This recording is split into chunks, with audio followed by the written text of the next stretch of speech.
you for sticking with us. This is the International Wealth Builders Radio Show with your host, Dr. Sharon Barnes. We're here with a very special guest, Catherine Peoples, talking about HPP Cares and the $40,000 ADU grant. She's also going to tell us a little bit about the new homebuyer program offered by Bank of America. And so we just ask you to stay tuned, take good notes, and in the end of the show, you will be given information on how to reach out and take advantage of all these great opportunities. So Catherine, let's continue to talk a little bit about the ADU grant that you're administering. You mentioned about opening back up, and I also want to touch on the fact that in order to achieve the mission that you have at HPP Cares, you also certify different professionals to help in that. If you can tell us how what their part is and how they can help and how we're bringing more resources to the community to take advantage of the grant. Definitely.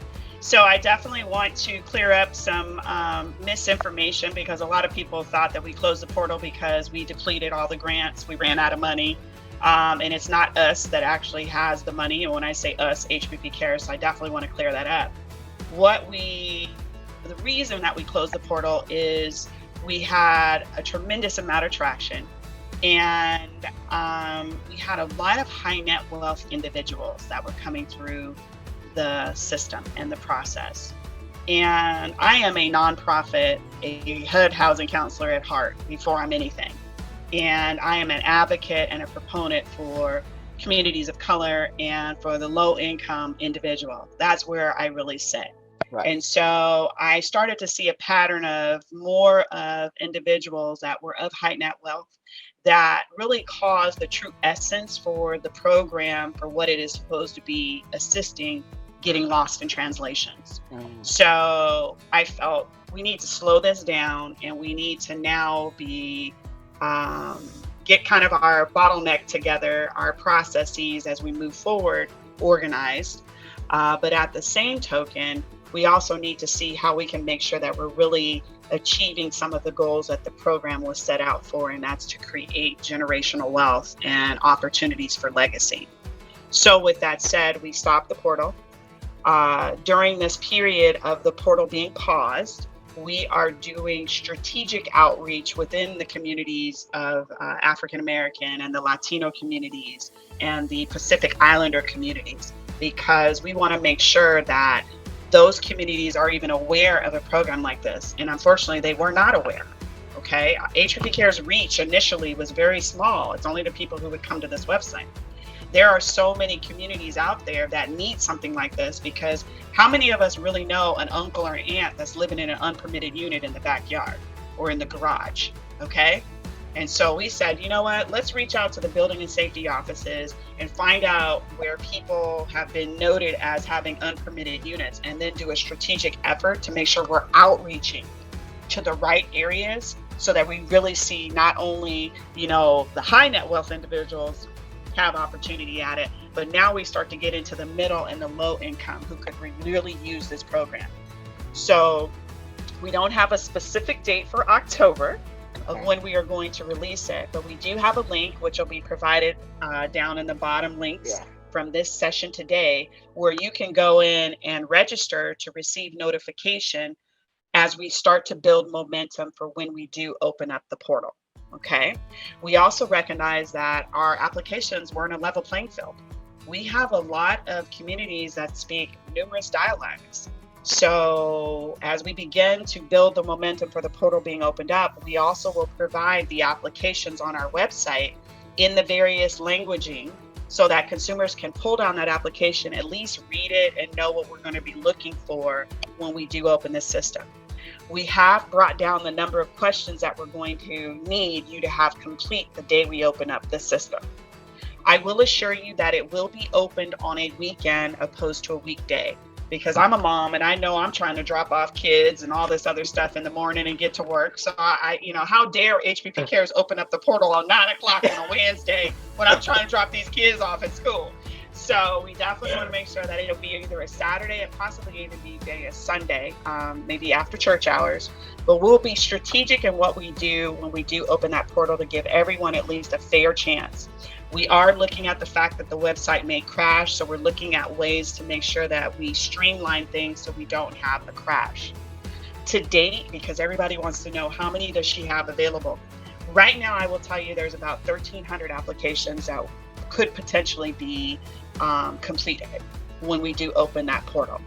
Right now, the pent-up demand has started to build the momentum again. And I will tell you, as of right now, we have 500 email addresses that are in the system.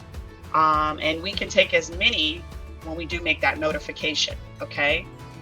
So we're trying to cover all bases, so we are prepared that when we do open that portal, we are able to get a good mix of people, from those that are at the lower level who need help with unpermitted units to those that are mid, and then obviously we still have our high net wealth individuals that are still kind of coming through the program. But at least try to level the playing field, so at least everyone has had an opportunity to get into this program.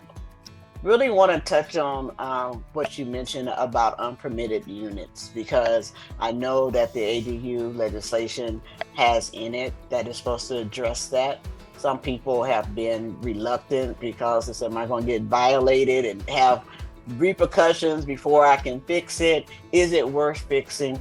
And in California, basically, we are a litigation state. Okay, I mean, if anything happened, we've had some weather changes and flooding of apartments and different things, and if anything happens and the unit is unpermitted, that landlord or owner, I mean, the fallout could just ruin a family for generations. So exactly.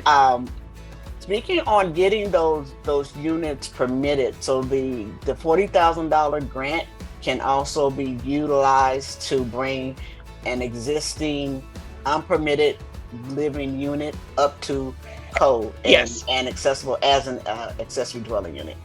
Yes, yes, it can. And that's, again, the reason for this program is to pull those situations, to pull those people out and to tell them, look, we have an opportunity to help you. Also, many people say, well, I'm going to get all the fines from prior to. No, there's amnesty periods in many of the planning and zoning and building and safety offices throughout the state. And if you are having challenges, reach out to our agency. We will work with you to remind the planning and zoning offices that, remember, there's an amnesty, and we will help with those fees that do come into play. So we've been known to advocate for consumers in that facet.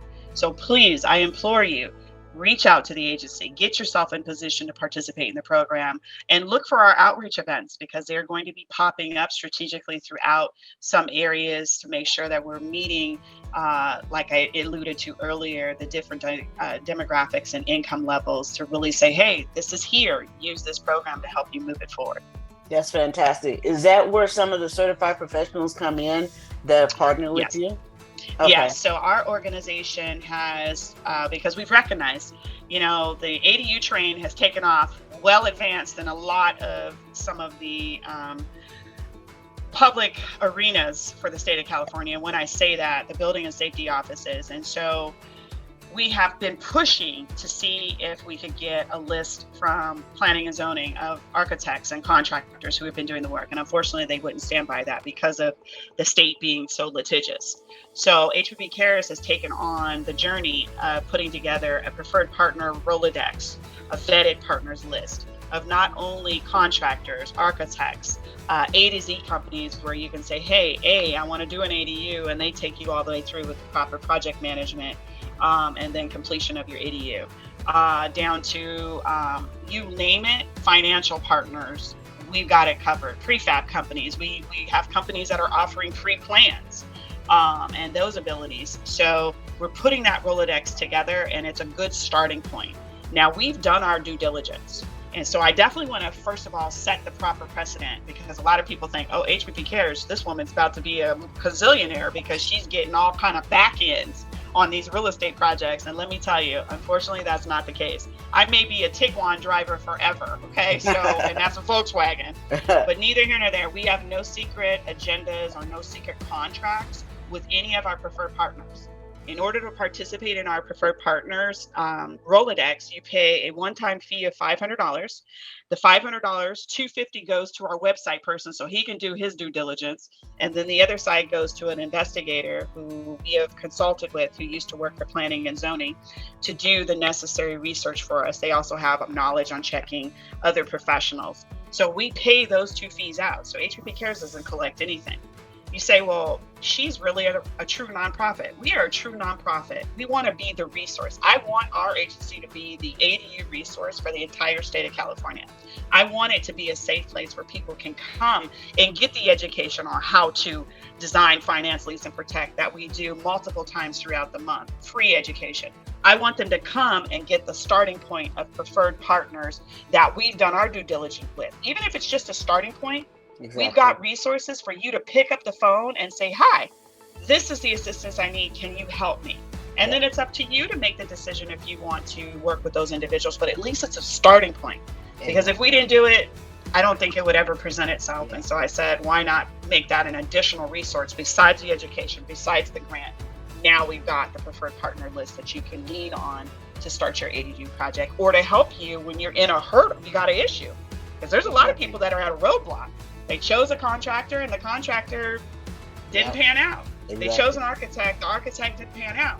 So at least have a safe place to come to say, you know what, at least I've got someone who's willing to walk hand in hand in this journey of ADUing, and she's also provided a resource of preferred partners. And Dr. Barnes is on this list, so we definitely want to make sure that she's good. She's a good one on the. She's a key component to the type of resources that we're getting out there to the community. Yeah, and I think it's really awesome because we know that building an ADU or even bringing one in compliance, there's so many moving parts, and most of the audience, we've never built anything. And so this is making us the builders and developers, and so many things going on. Wow, like you said, you picking up kids, being the wife, being the mother, being the entrepreneur and the business owner, and then trying to do this project at the same time. And so it's like you need a team. And so my niche is to be that, consultant to hold your hand and walk through to make sure everyone else is doing what they're supposed to do. And I think that preferred provider list is going to be a great source for putting together the right team so we can be effective, efficient, and timely and get those 2,500 ADUs built. Okay, so we're going to take. I think if we do that, we can get some more money into the state from the state to pull off more housing. Yes, so we can increase that next year. We're going to take a quick break again, and we're going to ask you to stay with us.